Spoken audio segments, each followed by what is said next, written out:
amigos, bienvenidos a esta nueva emisión de Sin Filtros. Hoy vamos a hablar con el doctor Julio Chilling, profesor, politólogo, académico y escritor, que nos trae su visión sobre la participación de Cuba en las Naciones Unidas, en la Asamblea General y toda esa agenda que se cumplió en la ciudad de Nueva York y que tuvo un éxito de acuerdo a la propaganda del régimen de la isla. Igualmente, pues ha salido a la mesa una serie de supuestos atentados terroristas donde bombas molotov explotaron en la embajada de Cuba en los Estados Unidos, en Washington, D.C. Vamos a escuchar su visión sobre eso, pero lo más importante de este programa es su escrito sobre los presos políticos en los Estados Unidos. Muy probablemente ustedes no se habían imaginado que en los Estados Unidos había presos políticos, salvo que estuvieran escuchando a Maduro, a Díaz-Canel o cualquier otro de los criminales o dictadores de América Latina y de otros lugares del mundo. Pero en esta oportunidad el doctor ha escrito un artículo que va a estar a su disposición aquí en la descripción de este video, en el que se señala con lujo de detalles por qué existen en estos momentos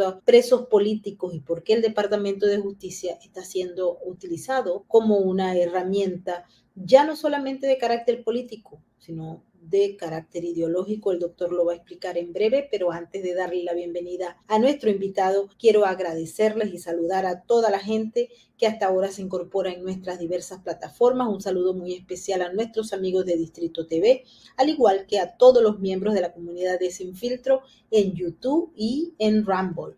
Mil gracias a nuestros moderadores y al equipo que produce Sin Filtros y que permite que día a día estemos en comunicación por esta ventana de información sin censura y sin filtros. Ahora sí vamos a darle la bienvenida a nuestro invitado. Muchísimas gracias, doctor Julio Chilling, por estar una vez más con nosotros en Sin Filtros. Mabel, gracias a ti por la invitación y siempre es un placer compartir contigo y tu audiencia. Quiero que nos interprete lo que está pasando en Cuba. Vimos a Díaz-Canel en la Asamblea General de la ONU, vimos todos los movimientos que se hicieron, bueno, por supuesto que los que se hicieron públicamente, pero también supimos de algunas gestiones diplomáticas que se hicieron no solamente con Díaz-Canel, sino también con la gente del régimen de Nicolás Maduro. Ahora vimos como una especie de acuerdo, de negociación, y en paralelo observamos los ataques que se dieron en la embajada. Ellos dicen ataque, fueron unas bombas molotov en la embajada de Washington y en Nueva York. ¿Cómo se puede leer esto? A partir de conocer toda la larga historia ya del régimen, de sus acciones.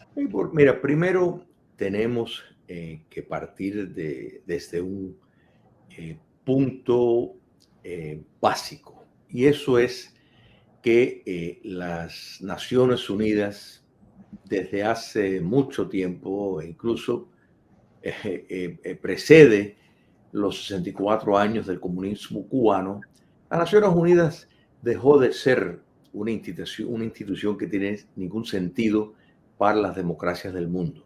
O sea, lo único que hace es equiparar falsamente regímenes democráticos con regímenes no democráticos, y está controlado totalmente en su funcionalidad por esos regímenes no democráticos, de modo de que solo sirve para el espionaje, la propaganda y la subversión, en el sentido de desdibujar la realidad, o sea, falsear los hechos.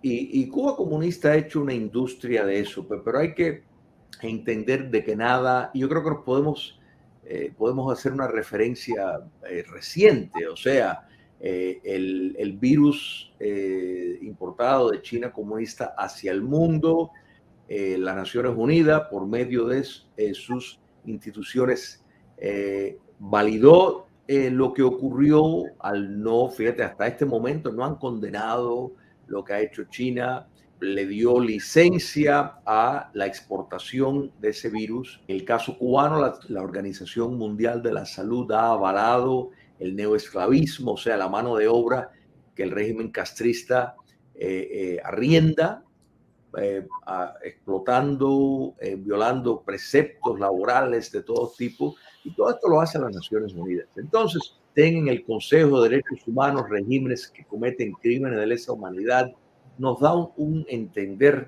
de la inutilidad para la democracia, repito, del mundo, ser parte de ese foro.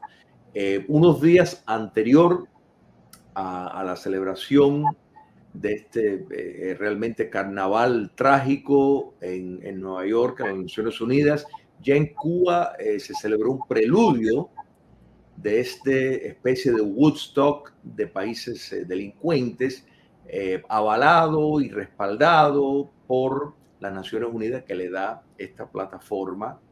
Y podemos ver en el discurso, porque fíjate que no hay originalidad en pensamiento de parte de estas dictaduras, y eso es el guión que están siguiendo de la Agenda 2030, con los 17 puntos para, en efecto, internacionalizar el orden político, destruir la economía de libre empresa, dejar un capitalismo concesionario con empresas apegadas y allegadas al poder político internacional, global, como se le quiera llamar. Entonces, Cuba comunista, y esto lo vemos en el discurso de Petro, del dictador venezolano, de todas las delegaciones, vemos como repiten la misma letanía, porque esto ha sido un vehículo muy útil, que yo creo que, yo no sé qué esperan los países libres del mundo, para, más allá de que, bueno, podemos decir que esperan, no, muchos de ellos infiltrados por estas corrientes liberticidas en el poder político, no solo en las instituciones claves. Pero en todo lo que se pronunció, pues vemos la misma letanía, el mismo mensaje propagandístico. Y esto, Maybort, ha sido cuando hay personas que buscan, bueno, cuál es, cómo es que ha durado el comunismo cubano tanto tiempo. Bueno, en gran medida ha sido la inversión extraordinaria que ha hecho en el espionaje y el trabajo de la inteligencia en promover la desinformación. Eso es crucial. Y el multilateralismo ha sido una herramienta que han utilizado por y gracias a instituciones como las Naciones Unidas, que pues les permite una plataforma para establecer alianzas, para reclutar agentes. La misión castrista, por ejemplo, en Nueva York, es una base extraordinaria, profunda, repleta de municiones de espionaje extraordinario. O sea, eso los Estados Unidos lo tiene que saber. ¿Cómo es posible que se presta su territorio? Y no me refiero en estos momentos, porque en estos momentos naturalmente hay un gobierno sumamente apegado, con una adhesión ideológica al despotismo socialista, de modo de que pues no podemos esperar otra cosa. Pero el gobierno de Donald Trump hizo mención de sacar a los Estados Unidos de las Naciones Unidas. Yo creo que eso, ahí es donde tiene que estar el presidente que venga, tiene que ser una prioridad, porque no tiene ningún sentido que, repito, presidentes y dictadores estén sentados al lado como si existe una equivalencia moral, cuando no es el caso. Entonces, este show, vergonzoso show, mira, incluso en el caso del dictador castrista Díaz-Canel, visitó a la iglesia de la Transfiguración, que es una iglesia que yo cada vez que estoy en Nueva York la visito. Fue fundada por un prócer cubano, el padre Félix Varela. Está hoy en el barrio chino, en su momento era el barrio irlandés. ¿Cómo es que lo dejaron entrar? ¿Cómo es que a un tirano sanguinario y un régimen que está cometiendo, no es que ha cometido, está cometiendo crímenes de lesa humanidad, entra en un templo de Dios para una reunión privada, secreta, sin ningún previo anuncio. Esto es una vergüenza y cómo el gobierno de los Estados Unidos permite esta circulación de enemigos declarados de su propio sistema de gobierno y sociedad. Seguirá siendo un asombro, pero de esa impunidad con que ha operado y opera el castrocomunismo, le da fuerza a otros regímenes como el iraní, como el norcoreano, como el chino, como el ruso, y las colonias de Cuba comunista como Venezuela, Nicaragua, Bolivia, para seguir, para ser atrevidos, para poder ser arriesgado en las cosas que hacen. Vemos el narcotráfico totalmente contando con el apoyo de carteles del cual el presidente de México se hace la vista gorda, y hay una confraternidad en el hemisferio occidental en toda esta corriente, y por el momento en el gobierno de los Estados Unidos pues no podemos esperar nada, pero sí es importante establecer en este caso no tanto el éxito de este viaje de propaganda, de relaciones públicas del régimen cubano, sino del fracaso de las democracias, la inercia, el acto vergonzoso de no hacer nada y permitir que el despotismo se pasee y que diga sus falsedades en la capital del mundo, que es Nueva York. Así es una especie de símbolo de decadencia, la aceptación, exacto, la impunidad y el hecho de no condenar. Quería también conocer su opinión, doctor, sobre esa denuncia que se ha dado a conocer, según la cual hubo un reclutamiento de cubanos que terminaron en Rusia para ser enviados prácticamente como carne de cañón a la guerra en Ucrania. ¿Cuál es su opinión al respecto? Esto, Maybor, a nadie le puede sorprender. Cuba comunista, desde que se instaló en el poder, y hay que siempre recordar, sobre todo para los no cubanos, que el régimen castrista fue parte en la lucha, en las escaramuzas, que eso fue en realidad lo que hubo, contra el régimen autoritario previo.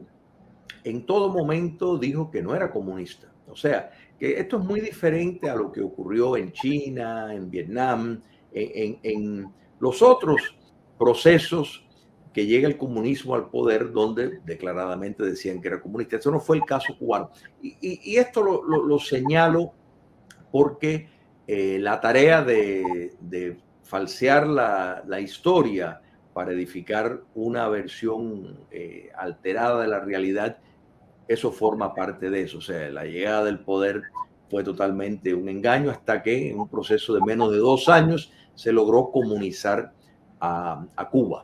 Pero desde que llegaron al poder, la primera cosa que hicieron, bueno, lo primero fue empezar a fusilar. Después, destruir todos los récords que habían de los agentes, los cubanos y los agentes con vínculos a la KGB operando en Cuba y fuera de Cuba. O sea, esa documentación fue destruida para no saber las identidades, porque el comunismo internacional desde hacía tiempo estaba trabajando en eso. Inmediatamente en la primera semana ya estaban coordinando para iniciar subversión a través del mundo, en América Latina, Panamá, República Dominicana, Haití, Nicaragua. O sea, inmediatamente de la llegada al poder, eso fue parte de una estrategia de supervivencia, porque aquí no estamos hablando solo, Maybord, por ejemplo, de un apego fuerte de creencias con el marxismo-leninismo. Eso es una parte. También el de seguir instrucciones soviéticas, sí, en cierta medida sí. Pero hay un tercer elemento, y eso es que el castrismo vio el convertirse en un actor en guerras internacionales, en contiendas que traspasaban su frontera como un mecanismo para adquirir un lugar en la mesa internacional y de establecer alianzas con países poderosos. Yo creo que siempre entendió la geografía, el estar 90 millas de los Estados Unidos. Una de las fórmulas que usaron es fortalecer lazos con la Unión Soviética, después Rusia, con China, encabezando el mundo llamado no alineado, que es una mentira total, porque si estaban alineados o eran aliados de los Estados Unidos o eran aliados del comunismo internacional, tan sencillo como eso. Eso siempre les sirvió el fortalecer alianzas, deudas con movimientos y países que vendrían al rescate de Cuba y ayudarían a presentar esa imagen falsa de lo que estaba ocurriendo. En África, por ejemplo, en Angola estuvieron 16 años. Cerca de 500,000 de cubanos pasaron por Angola y las figuras de cuántos murieron se estima tal vez 10,000. La realidad es que no se sabe, ni siquiera se sabe cuántos fueron lesionados. O sea, estamos hablando de una población donde 500,000, un poco menos de 500,000 de personas estuvieron involucrados en esa guerra por la sencilla razón de que vieron en el proceso de descolonización que estaba ocurriendo en África una oportunidad de adquirir influencia, de establecer de nuevo lazos con gobiernos y regímenes que los ayudarían en un momento. Por ejemplo, el Congreso Nacional Africano de Nelson Mandela. La inteligencia castrista tenía contactos con ellos desde que llegaron al poder. No es casualidad que Nelson Mandela, aún después que sale de la guerra, de la cárcel, perdón, pues no solo expresa su agradecimiento al castrismo, sino se convierte en un embajador, en un apologista. Y eso es lo que espera, esa es la inversión que Cuba comunista hace. En determinado momento era la cuarta potencia de inteligencia en el mundo. Eso es impresionante. Y hoy en día, aunque eso se ha desmeritado, se ha debilitado un poco, sigue siendo un factor extraordinario donde el territorio cubano ofrece no solo la facilidad para Rusia, China, Corea del Norte, Irán, que puedan espiar a los Estados Unidos, sino Cuba comunista también ha logrado superar muchos de sus instructores de Alemania Oriental y de la era soviética y sirven de entrenamiento a muchos países, por ejemplo, los chinos. Cuba comunista le ha asesorado en muchas cuestiones de inteligencia porque eso les ha ayudado a mantenerse en el poder, infiltrar instituciones claves para presentar la falsa narrativa de que Cuba comunista no es una amenaza a los Estados Unidos. O sea, todo esto pues le requiere ser un actor en la escena internacional y su participación en guerras en el Medio Oriente, en Vietnam, siempre han estado presentes. Lo de Rusia y Ucrania era de esperar que eso iba a ocurrir. Y déjame hacer un paréntesis porque hay que tener esto claro. No es que van en una solidaridad internacionalista como dicen. Cuando fueron a Angola, por ejemplo, bueno, el régimen comunista angolano les pagaba una buena suma de dinero a la dictadura cubana por enviar tropas. O sea, en adición al aporte soviético de municiones, petróleo, todo eso, estoy seguro que el régimen de Putin está, pues, por supuesto, aportando dinero. Cuba comunista es miembro de la Unión Euroasiática, que es una institución paralela a lo que es la Unión Europea, pero establecen ciertos lazos que en efecto comprometen a Cuba comunista. Pero lo que es increíble, Maybord, es ver cómo esto ya se sabe. Esto, o sea, ya la inteligencia no solo ucraniana, sino de otros países ha facilitado nombre y apellido de los cubanos que están allá, con número del DNI, toda esta serie de información, y sin embargo los mismos, y en esto incluyo al presidente de los Estados Unidos, al primer ministro de Canadá y tantos otros que son grandes aliados y defensores de Ucrania, y sin embargo Cuba comunista, que es el gran aliado del régimen ruso en el hemisferio occidental, que presta sus territorios para espionaje y facilitar a Rusia en esa guerra, pues no le dicen nada, absolutamente nada, mantienen relaciones cordiales. El gobierno de Biden, al contrario, busca facilitar acceso a fondos de los Estados Unidos para inversionistas castristas, porque en Cuba no hay inversionistas cubanos sin apego al régimen. Entonces, lo de Ucrania simplemente el dictador ruso le ha dicho, mire, necesito que ustedes tengan un papel más visible. En México, por ejemplo, días atrás hubo una parada, un desfile militar, donde habían soldados cubanos, nicaragüenses y rusos. Entonces, aquí estamos viendo aparentemente el reclamo de Rusia de ver un mayor papel protagonista de estos aliados. Entonces está el doble discurso. Por un lado, le asegura a Rusia que no hay ningún problema con estar ahí, que los cubanos libremente pueden contratarse e ir para allá, cosa que es absurdo, porque nadie puede salir de Cuba a Rusia sin el consentimiento del régimen.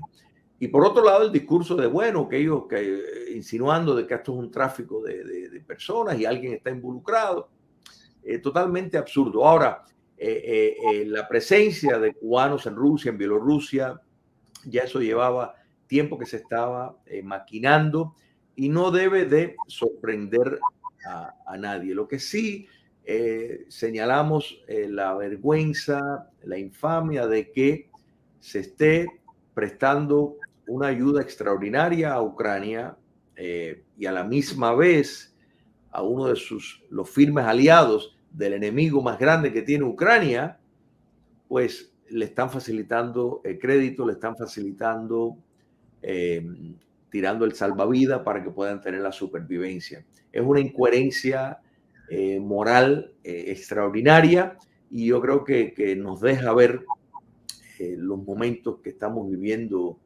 de vergüenza muy, muy claro. Doctor, hay aquí otro aspecto que es muy importante. Cuando la gente evalúa lo que está pasando en los Estados Unidos, uno empieza por decir, bueno, hay una crisis de la democracia, hay una crisis del sistema, hay una crisis en el Estado de Derecho. Y le pregunto porque Estados Unidos había sido prácticamente en las últimas décadas conocido como la luz en materia de derechos humanos, en materia de aplicación de la justicia, y de hecho los criminales en América Latina temblaban a la hora de que los federales le estuviesen haciendo una investigación. Hoy en día, toda esa percepción sobre la justicia de los Estados Unidos está cambiando y esto obviamente beneficia a la criminalidad internacional y a la interna.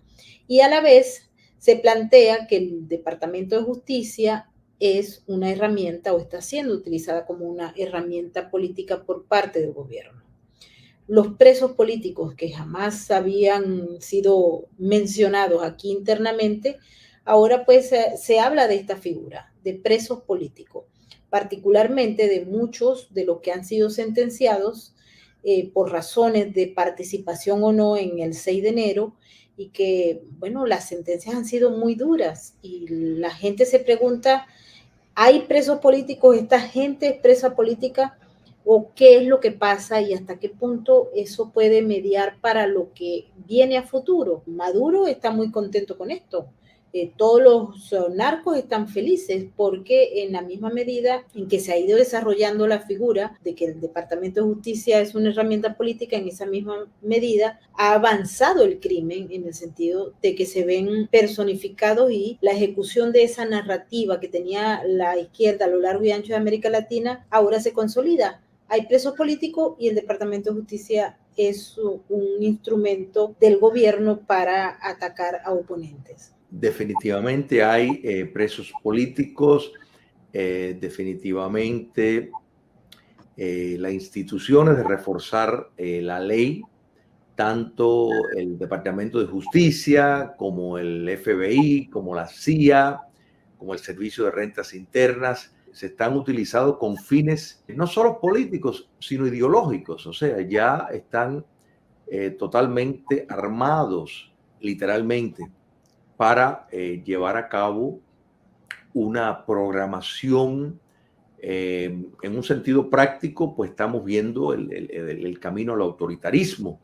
En un sentido, digamos, abstracto, esto obedece a un sistema de creencias que parte y tiene su base en el marxismo. O sea, recordemos Marx, y muchas personas creen que pues, precisamente el libro que estoy escribiendo ahora es Marxismo en la cultura, y ven como que, bueno, Marx solamente se ocupó de la economía. Bueno, sí, a partir de 1842 sí hubo un enfoque mayor en la economía, pero el Marx más joven veía el factor de la cultura. Lo que pasa que no es lo que más ha resonado, pero la realidad es que los fracasos del comunismo en cuanto a su proyección, después de la Primera Guerra Mundial, el fracaso en Hungría y posteriormente ya lo que dio el golpe definitivo fue la caída del comunismo soviético, ya hubo un consenso de que había que decididamente llevar esta guerra a la cultura y había que controlar ya no los medios de producción económicos, sino los medios de cultura. O sea que este camino ya venía paulatinamente marchando, pero el gobierno de Barack Obama radicalizó esto porque logró desde el poder político, logró minar las instituciones claves, al punto de que hoy el FBI es, podemos decir realmente con gran apego a la realidad, un brazo en especie, un partido, no, una policía política del Partido Demócrata. Entonces, cuando unimos un mecanismo que han logrado coaptar al sector privado por medio de un cambio que ha habido, que también ha ido sucediendo paulatinamente. Antes, por ejemplo, inversionistas compraban acciones directas de determinadas empresas. Poco a poco eso fue cambiando y fue ganando espacio fondos de inversiones. Entonces, hoy en día, 3 fondos de inversiones, BlackRock, State Street y Vanguard, controlan el 75% de la economía norteamericana. Entonces tienen una enorme influencia y poder. Nadie los eligió, pero tienen un poder extraordinario en dictar la política del sector privado. Entonces, pues vemos un movimiento unísono siguiendo directrices que responden a la teoría crítica de la raza, a la teoría crítica queer, a la ideología de género, y se han encontrado que por medio del ecosocialismo, pues también tienen una herramienta muy útil para asustar a las personas con un alarmismo que no viene al caso, pero no importa, es la narrativa que promueven. Entonces hemos visto en la práctica, y fíjate que todo, y volvemos a lo que me preguntaste al inicio del régimen cubano, y vemos cómo, pues sí, el medio ambiente y todo el mundo, y Petro habla del medio ambiente, y Maduro habla del medio ambiente, no importa que ellos son los contaminadores más grandes del planeta, eso es irrelevante, o que China, nada de eso importa, eso es el mecanismo y el gran ensayo. Marburg fue el virus chino, o sea, el coronavirus fue el gran ensayo de cómo por medio del miedo y la desinformación pueden lograr el control, pueden cerrar una economía, algo que el comunismo soviético nunca logró. Y sin embargo, los tanques soviéticos no lo lograron pero sí lo lograron burócratas que nadie los eligió, basado en información que ellos dicen científica, pero cada vez es menos científica, más bien es pseudo científica, o sea, es tan científica como el socialismo científico de Marx, ¿te das cuenta?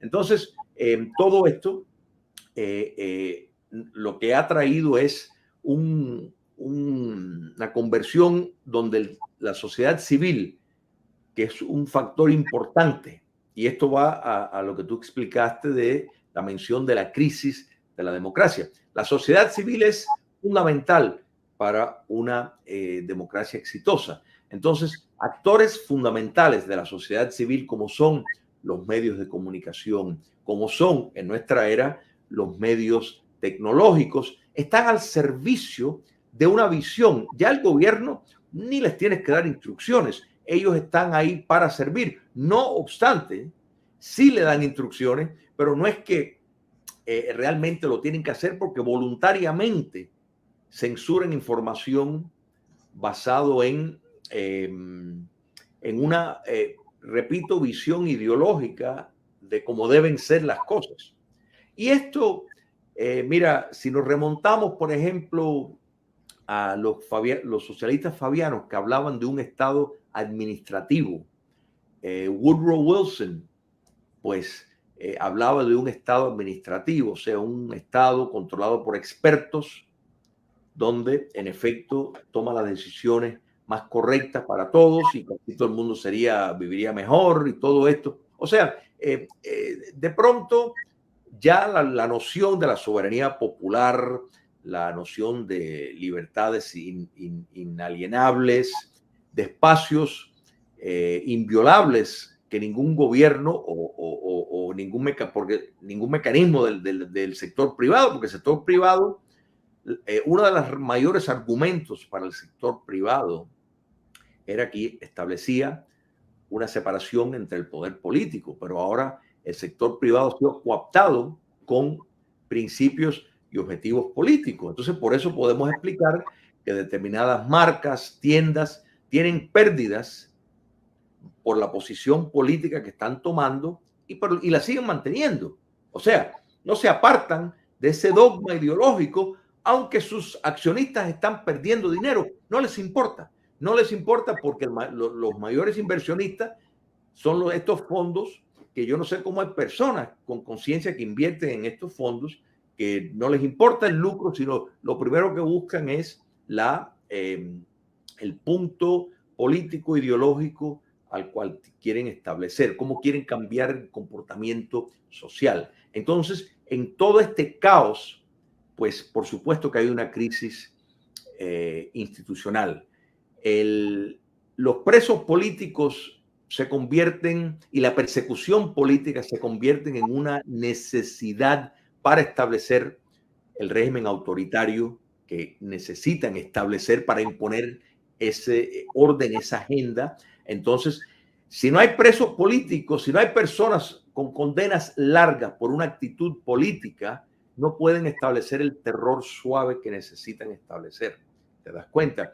No es casualidad, por ejemplo, que los dos miembros de Antifa que tiraron cóctel de Molotov, por ejemplo, a dos carros de policía en Nueva York, uno de ellos era abogado del Southern Poverty Law Center, que es un centro de la ultraizquierda. ¿Y tú sabes qué condena recibieron? Menos de 2 años de cárcel. Es más, el gobierno de Donald Trump había presentado cargos de conspiración sediciosa. El gobierno de Biden inmediatamente cambió esa acusación para cargos de vandalismo, algo que no sería muy importante para que no tuvieran mucho tiempo preso. Sin embargo, cuando vemos el liderazgo de los Proud Boys y los Oath Keepers, que tenemos que entender, bueno, ¿quiénes son los Proud Boys? Bueno, primero, no son racistas, porque el que más ha tenido una condena es un negro cubano-americano, o sea, Enrique Tarrios, así que no podemos decir que son racistas, pero sí eran las tropas de choca que se enfrentaban a Black Lives Matter y Antifa en la calle. Y eso es algo que los movimientos de izquierda les cuesta mucho trabajo aceptar. O sea, ellos quieren tener el monopolio de la violencia. En Venezuela, tú recordarás los colectivos. O sea, que este paralelismo lo hay en todos los regímenes dictatoriales. Entonces, de izquierda sobre todo, son tropas de choque. Entonces, los Proud Boys y los Oath Keepers, pero muy particularmente los Proud Boys, tenían contramanifestaciones en la calle y, pues sin lugar a duda, eso le causaba conflicto a la izquierda, porque entonces la violencia enfrentaba a la violencia. Y eso era un gran problema para, de nuevo, el control de la calle que ellos querían tener, naturalmente con otra narrativa. La narrativa es que son protestas sociales y que la culpa, como bien expresó casi todo el liderazgo del Partido Demócrata, la vicepresidenta que servía de apología al presidente Biden.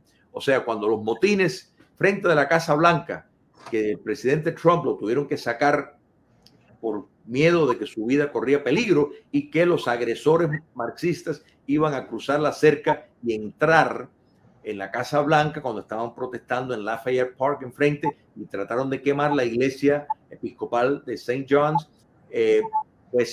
¿Qué cargos sufrieron? Básicamente nada. Es más, todo lo contrario, fueron indemnizados con dinero porque dice que la policía fue muy excesiva. Y se les nombró esa plaza Black Lives Matter.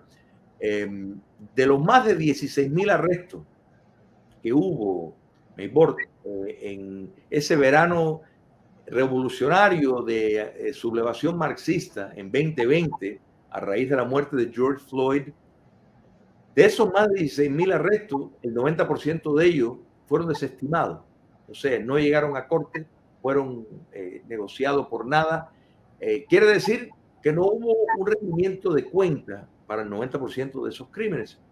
Sin embargo, en el caso de las condenas al liderazgo de los Proud Boys y Oath Keepers, que vemos cómo estamos hablando de un evento de un día versus más de 637 motines violentos, saqueos, más de 2,000 policías heridos, muchos de ellos con daños permanentes a su vista, a su cuerpo. Y sin embargo, no hemos visto básicamente ningún caso, definitivamente ningún caso de sedición, de conspiración sediciosa, que bien Antifa y Black Lives Matter califican por su naturaleza marxista y su deseo expreso de subvertir y derrocar al gobierno del sistema norteamericano. Así que yo creo que ahí la base fácilmente existía. Sin embargo, sí le dieron esos cargos. Y el caso de Enrique Tarrios, o sea, el cubano-americano mulato negro, dependiendo como lo quieras ver, recibió 22 años. Y casualmente Tarrios es también, o fue también, líder de Latinos for Trump. O sea, una persona que ni estaba en la Casa Blanca, que ni estaba en Washington, porque había sido arrestado por quemar una bandera de Black Lives Matter días antes. Y la acusación se basa en mensajes de texto en grupo que mantuvieron con otros miembros de su organización. O sea, lo increíble de esto es que tenemos un historial y yo redacté un artículo, un ensayo al respecto donde cito los diferentes casos a través de la historia. Por ejemplo, una milicia Houthi, en un caso del 2010, una milicia de derecha que había expresado desatisfacción con el sistema norteamericano y pues fueron grabados diciendo que iban a matar policías. Es más, no solo matar policías, sino entonces después que los mataban, cuando los policías fueran al velorio, pues matar más policías ahí. Bueno, fueron llevados a corte, pero la acusación de conspiración sediciosa fue desestimada. Enfrentaron por otros cargos, pero fue desestimada porque la jueza pues dijo que eso era discurso protegido por la primera enmienda que aunque fuera repugnante escuchar esas cosas, no habían cometido el crimen y estaban, el discurso estaba protegido por la primera enmienda. Y a través de los años, tanto grupos de derecha como de izquierda lograron evadir cargos de conspiración sediciosa por la cuestión de la primera enmienda. Era muy difícil. Quienes sí lograron una acusación fueron los terroristas islámicos en 1993, cuando el primer atentado a las Torres Gemelas, al World Trade Center. Entonces, quiere decir que es una acusación muy difícil de conseguir, porque se basa en una ley de la guerra civil que la redactaron en el norte para evitar que políticos en el norte que tuvieran simpatía con el sur durante la guerra civil, pues pasaran legislación o algún tipo de acto que pudiera beneficiar al país que estaba en guerra, o sea, al norte que estaba en guerra con el sur por el tema de la esclavitud. Quiere decir que en su uso prácticamente nunca se ha empleado porque es muy difícil, porque choca con la Constitución, y por eso es que jueces continuamente, tú miras los casos, fueron desestimados esos casos. Repito. Es cuestión de ahora, doctor, porque bueno, vemos cómo se ha venido cambiando la estructura de la aplicación de la justicia en Estados Unidos. Sé que se tiene que ir, quiero agradecerle por todo lo que ha dado la información y quiero también aprovechar para recomendar su artículo que está muy completo sobre todos estos detalles y también quiero aprovechar para invitarlo nuevamente para que sigamos discutiendo este tema, porque creo, doctor, que si nosotros nos descuidamos y no llevamos la información por pequeñas ventanas a la gente, nos están arropando. Hemos visto todo lo que está pasando también con el cambio demográfico de los Estados Unidos, con una estructura que está basada en ensayos ya se dieron en América Latina, en Venezuela se dieron, y ahora se están propiciando acá, en la ciudad de Nueva York. Quiero que compartamos con nuestra audiencia esos elementos que nos hacen pensar que el proyecto que se está ejecutando está de manera deliberada siendo hecho por actores políticos internos en complicidad con actores externos. Así que mil gracias, doctor, por estar con nosotros. Cómo no, un placer, mi amor. Bueno, quiero agradecerle a toda la gente que nos ha acompañado en esta emisión especial de Sin Filtros con el doctor Chilling. Ya ustedes lo escucharon, no tengo que presentarles más detalles, ahí está, y les voy a dejar en la descripción de este video el artículo del doctor Chilling para que ustedes puedan leerlo y puedan comentarlo. Quiero agradecerle a toda la gente que nos ha acompañado en esta emisión especial de Sin Filtros. Teníamos días que no nos comunicábamos con ustedes de manera directa, pues estamos cumpliendo con una asignación. También tenemos nuevas asignaciones porque el mes de septiembre, octubre y noviembre son meses fuertes y nuestras labores, nuestro trabajo nos hace ausentarnos a veces. Sin embargo, cada vez que tenemos oportunidad le vamos a llevar información sin filtros y sin censura, y le damos las gracias a todos nuestros moderadores, a nuestros amigos y a la comunidad que nos apoya día a día. Un abrazo a nuestras llaves azules y nos vemos en la próxima emisión, que sin duda alguna le llevará información sin ningún tipo de sesgo a todos ustedes.